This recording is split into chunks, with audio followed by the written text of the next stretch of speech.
Kembali di Apa Kabar Indonesia Pagi pemirsa, Korlantas Polri melakukan Traffic Accident Analysis atau TAA untuk menganalisa kecelakaan lalu lintas terhadap insiden kecelakaan bus PO Cahaya Trans yang terjadi pada Senin dini hari, tepatnya di Simpang Susun Exit Tol Krapyak, Semarang. Tentunya analisis ini dilakukan untuk mengungkap penyebab pasti kecelakaan yang menewaskan sebanyak 16 orang. Ya, traffic accident analysis ini kemudian digunakan pada Senin sore kemarin dan juga kemudian dihadirkan pula menggunakan alat 3 dimensi laser scanner, kemudian juga memetakan ya bagaimanakah setiap sudut dan juga kontur ruas jalan tol pasca kecelakaan.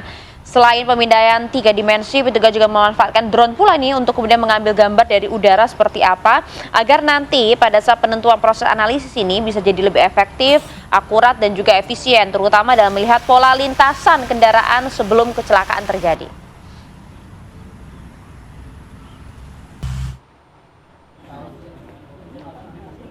Sementara kalau kita lihat tim DVI Polda Jawa Tengah dan RSUP RSK Karyadi Semarang ini juga sudah buka nih ya posko antemortem untuk mencocokkan identifikasi korban dengan pihak keluarga. Hingga Senin siang keluarga penumpang meninggal dunia mulai berdatangan untuk memastikan identitas anggota keluarga mereka karena total ada 16 korban ya. Ya, di mana kalau kita juga melihat ini petugas mengalami kesulitan akibat kondisi korban meninggal yang mengalami luka parah, khususnya di area bagian kepala.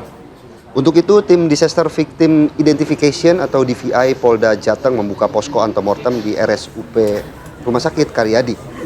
Saat ini proses visum dan identifikasi seluruh korban tewas sudah selesai, tinggal menunggu dari pihak keluarga untuk memastikan kepulangan jenazah. Ya, kita nggak bisa bayangkan ya bagaimana ini di tengah libur Natal dan Tahun Baru, gimana waktunya kemudian berkumpul dengan keluarga, justru warga mendapatkan kabar yang tak enak ini. Musibah di mana juga 16 orang yang harus meninggal dunia akibat dari insiden ini, dan tentunya kita juga akan mengupdate bagaimana kemudian kondisi terkini di sana. Sudah ada rekan kami, ada Joko Teguh yang akan mengabarkan untuk Anda pemirsa. Selamat pagi Joko, silakan dengan laporan Anda.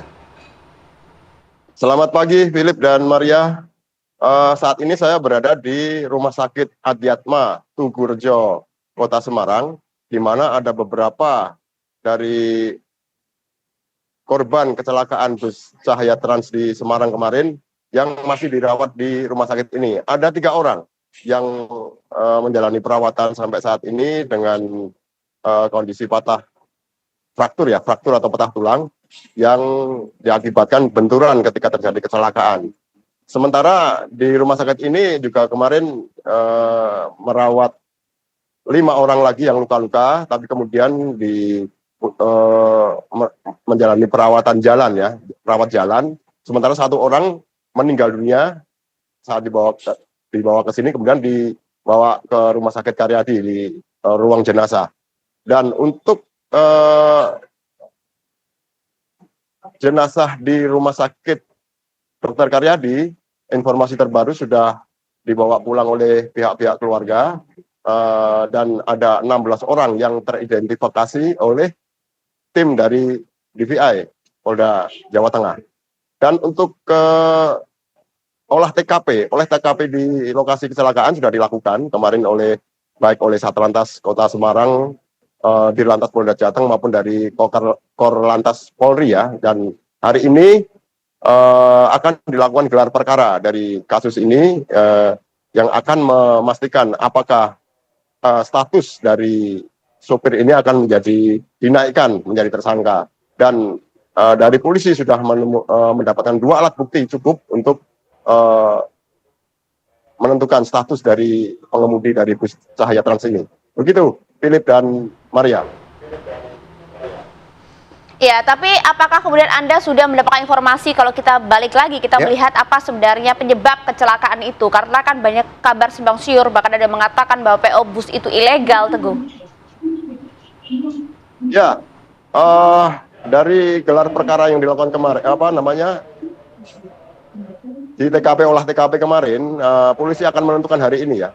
Jadi kalau kita memastikan apakah penyebabnya itu nanti akan digelar hari ini di Semarang, baik apakah di Polda Jawa Tengah maupun apakah di Satlantas akan digelar perkara ini untuk menentukan apakah penyebab dari kecelakaan ini. Tapi kalau dilihat dari lokasi kejadian kemarin, juga ada bekas serempetan bus yang dari bagian tengah kemungkinan, dan dari kesaksian korban yang ada di rumah sakit, memang bis itu kemarin melaju kencang.